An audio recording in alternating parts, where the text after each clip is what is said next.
Hello students, स्वागत है आप सभी का ज्योग्राफी क्लासेस में।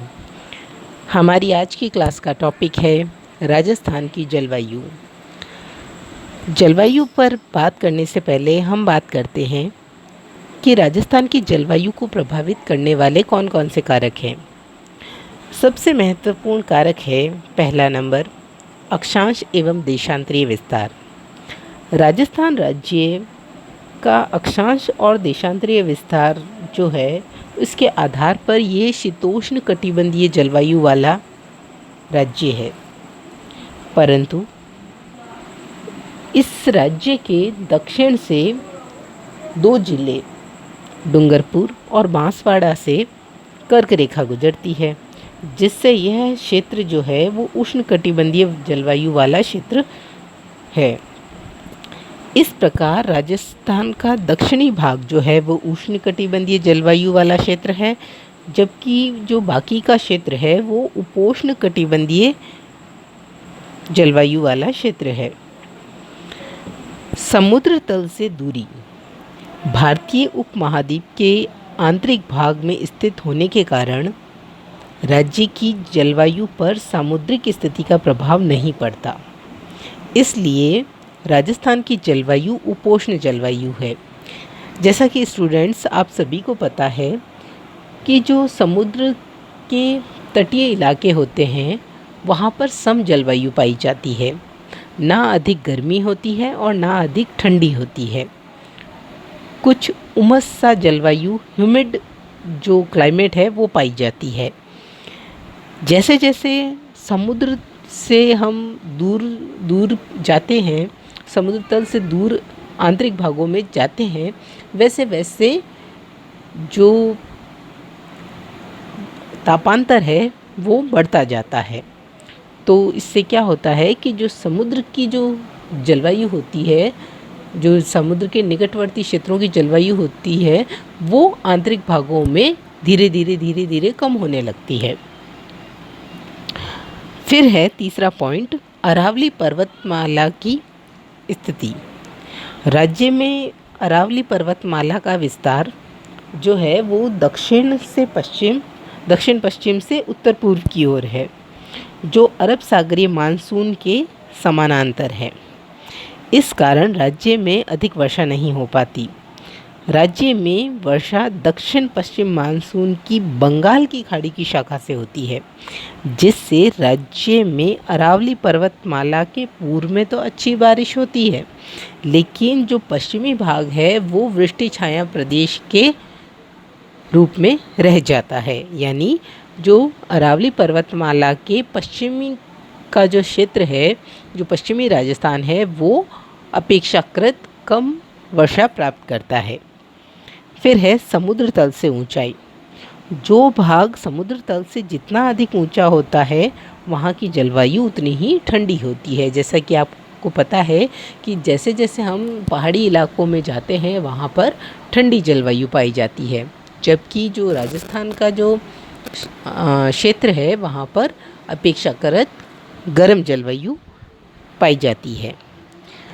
अब बात करते हैं राजस्थान की ऋतुओं की। तो राजस्थान में स्पष्ट रूप से 3 ऋतुएं ग्रीष्म ऋतु, वर्षा ऋतु और शीत ऋतु पाई जाती है। पहले बात करते हैं ग्रीष्म ऋतु की। ग्रीष्म ऋतु में सूर्य उत्तरायण होता है, अर्थात सूर्य कर्क रेखा पर लंबवत होता है। इस समय राज्य में 45 से 49 डिग्री सेल्सियस तापमान रहता है। ये वो समय है जब राज्य में गर्म हवाएं चलती है, जिसे लू कहा जाता है। भभूलिया यानी स्थानीय बवंडर उठते हैं। दैनिक तापांतर बहुत अधिक पाया जाता है। धूल भरी आंधियाँ चलती है। हवाएं जो है वो पश्चिम से पूर्व की ओर चलती है। और ये जो गर्मी का मौसम है, जो ये ग्रीष्म ऋतु है, ये स्पष्ट रूप से मार्च से जून के मध्य पाई जाती है। राज्य में जो चलने वाली हवाएं हैं, अधिकतम इनकी गति 120 से 140 किलोमीटर प्रति घंटा होती है। राज्य में सर्वाधिक आंधियाँ मई जून के महीने में, और सबसे धीमी गति से आंधियाँ या हवाएं नवंबर महीने में चलती हैं। सर्वाधिक आंधियों वाले ज़िलों में गंगानगर 27 दिनों तक, हनुमानगढ़ 24 दिनों तक है, और जबकि न्यूनतम आंधियाँ झालावाड़ और कोटा ज़िलों में चलती हैं। अब है वर्षा ऋतु। वर्षा राजस्थान में इस समय क्या होता है कि स्थल भाग पर अत्यधिक गर्म होने के कारण, जैसा कि ये आप मैप में देख पा रहे हैं, इस भाग के अंदर राजस्थान है। ये पार्ट जो है ये है थार का मरुस्थल, थार डेजर्ट। इस समय क्या होता है, जब सूर्य उत्तरायण होता है, यानी ये रही कर्क रेखा, और कर्क रेखा पर सूर्य लंबवत होता है, तो इस समय सूर्य जब लंबवत यहाँ होता है तो ये भाग अत्यधिक गर्म होता है। स्टूडेंट्स, यहाँ मैं आपको एक चीज़ बताना चाहूँगी कि स्थल की प्रकृति होती है कि वो जल्दी ही गर्म होता है और जल्दी ही ठंडा होता है, जबकि जो महासागरीय भाग हैं, ये जो पार्ट है, जो महासागरीय जो भाग होता है, जलीय भाग होता है, ये देरी से ही गर्म होते हैं और देरी से ही ठंडे होते हैं। फिर हम बात करें कि जो हवाएं हैं वो निम्न दाब की ओर चलती है, उच्च दाब से निम्न दाब की ओर, हाई प्रेशर से लो प्रेशर बेल्ट की ओर इनकी गति होती है। तो क्या होता है कि इस पार्ट में मई जून के महीने में काफ़ी अधिक गर्मी पड़ती है, जिससे क्या होता है, दाब कम हो जाता है। जब तापमान अधिक होता है तो दाब कम हो जाता है। तो यहाँ होता है लो प्रेशर, निम्न दाब। ये निम्न दाब के रूप में विकसित होता है ये क्षेत्र। एक ये है, एक पाकिस्तान का मुल्तान क्षेत्र है, और एक तिब्बत का पठार है। तो ये क्षेत्र क्या है, गर्मी के कारण बहुत अधिक निम्न दाब के केंद्र बन जाते हैं। और ये पार्ट जो है यहाँ होता है हाई प्रेशर। ठीक है, तो हवाएं क्या करती है, हवाएं यहाँ से यहाँ, एक मिनट, हवाएं इस ओर चलती हैं, ये इनकी गति होती है। तो क्या होता है, स्थल भाग पर निम्न दाब के केंद्र बनते हैं, जिससे हवाएं जल से स्थल की ओर चलती हैं, स्थल से जल से स्थल की ओर चलती हैं। अब मानसून जो है वो क्या होता है, जब हवा जल से स्थल की ओर चलती है तो जल से नमी लेके चलती है और स्थल की ओर जाती हुई बारिश करती है। तो ये मानसून की जो शाखाएं हैं वो दो शाखाओं के रूप में भारत में प्रवेश करता है। एक तो अरब सागरीय शाखा, दूसरी बंगाल की खाड़ी की शाखा। फिर है वर्षा के महीने। तो वर्षा जो है मुख्यतः जुलाई और अगस्त में होती है। राजस्थान में वर्षा का औसत जो है, वार्षिक वर्षा का औसत वो 57 से 58 सेंटीमीटर है। ये वर्षा मापी यंत्र रेनोमीटर से मापा जाता है। राज्य में सर्वाधिक वर्षा वाले महीने जुलाई और अगस्त हैं। राज्य में सर्वाधिक वर्षा वाला क्षेत्र जो है वो दक्षिणी पूर्वी क्षेत्र है, जबकि सबसे कम वर्षा उत्तरी पश्चिमी क्षेत्र में होती है। राजस्थान में सबसे अधिक वर्षा प्राप्त करने वाला जिला झालावाड़ है, जहाँ पर लगभग 100 सेंटीमीटर वर्षा होती है। यहाँ 40 दिनों तक वर्षा होती है। राज्य में सबसे कम वर्षा वाला जो ज़िला है वो जैसलमेर है। यहाँ वार्षिक वर्षा का औसत 10 सेंटीमीटर है।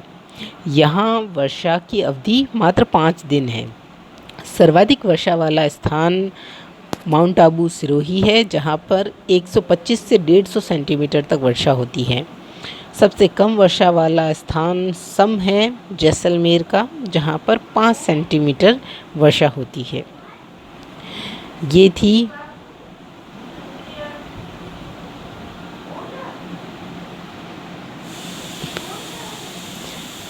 वर्षा ऋतु। अब बात करें कि वर्षा कम होने के क्या कारण हैं राजस्थान में। तो जो अरब सागर की शाखा है वो अरावली के समानांतर है। ये जो आप देख पा रहे हैं, ये इस प्रकार से राज्य में अरावली की स्थिति है। तो जो अरब सागरी जो शाखा है वो इसके समानांतर ही है। तो ये क्या करती है, यहाँ पर हिमालय पर्वत है, तो हिमालय में जाकर टकराती है।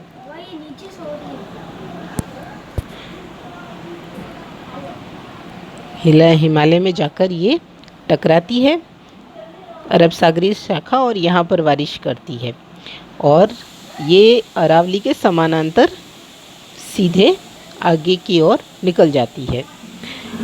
फिर है राजस्थान में आर्द्रता का घटाव। होता ये है स्टूडेंट्स कि जो राजस्थान में मुख्यतः क्या होता है कि मुख्यतः बंगाल की खाड़ी की शाखा से बारिश होती है।